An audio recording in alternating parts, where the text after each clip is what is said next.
அவன் அவர் சர்வ வல்லவர். ஆமென். ஆகையினால நம்ம பொறுமையா இருக்கணும். ஆண்டவர் செய்யறது சில விஷயங்களை பார்த்தாங்கன்னா அவன் சிரிக்கிற மாதிரி இருக்கும். ஆனா ஆண்டவர் சொல்வது அதை உள்வாங்கிக் கொள்ளணும். சகரியா எலிசபெத், சகரியா ஒரு ஆசாரியன். அவன் சகரியா பார்க்கும்போது தூபம் காட்டுற வேலை, பலிபீடத்துல தூப கலசத்தை வச்சு தூபம் காட்டுற வேலை யாருக்கு வேலை?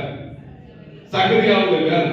ஆனா அந்த சகரியாவிட்ட குழந்தைகளுக்கு தருவன் சொல்லும் போது அவருக்கு ஒரு நக்கல், நான் வயசாகி போச்சு எனக்கு எப்படி என்று சொல்லி.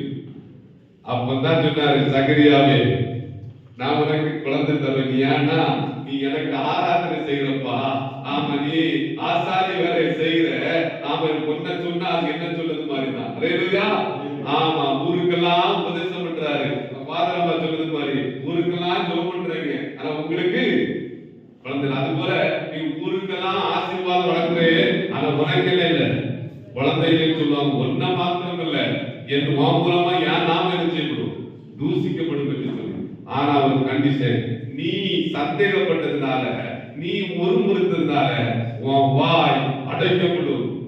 அவன் குழந்தை பிறக்கிறது வரைக்கும் வேண்டியதுல பேசல. காரணம் என்னத்தினால? அவசரம். அவன் தேவ திட்டத்தை அவனுக்கு உள்வாங்கிக் கொள்ளாமதுனால அவன் எப்படி ஆகும், எப்படி நடக்கும் என்று சொல்லி எல்லாம் நீங்க கவலைப்படாதீங்க. அவன் புஸ்தகத்தில் பேதுரு குறித்து பார்க்கிற போது, லூக்கா எழுதின சுவிசேஷ புஸ்தகம் 5ஆம் அதிகாரத்தில் வாசிக்கிற போது, நல்ல மீன் பிடிக்கிறதுல கற்று தெரிந்தவன் தான் யாரு? பேதுரு. ஆனா ராமுவது பிரயாசப்பட்டு எழுந்தல, ஒண்ணு கிடைக்கல. விறகுல வந்து நிற்கிறாப்புல, அவன் வலை அரைச்சு கொண்டு இருக்காப்புல.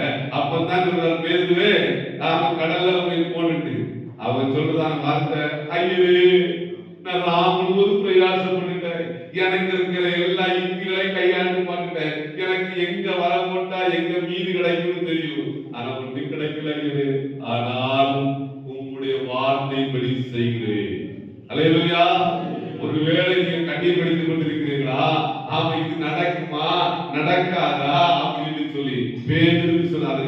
பேதுரு சொன்னது, ஆண்டவரே இப்படி வார்த்தை நான் விசுவாசிக்கிறேன், இங்க பேதுருக்கு செஞ்சீங்களா, எனக்கு செய்யறதுக்கு சர்வ வல்லமையுள்ள தேவன் என்பதை நான் விசுவாசிக்கிறேன் என்று சொல்லி கரங்களை தட்டி தேவனுக்கு மகிமை செலுத்தலாம். அல்லேலூயா.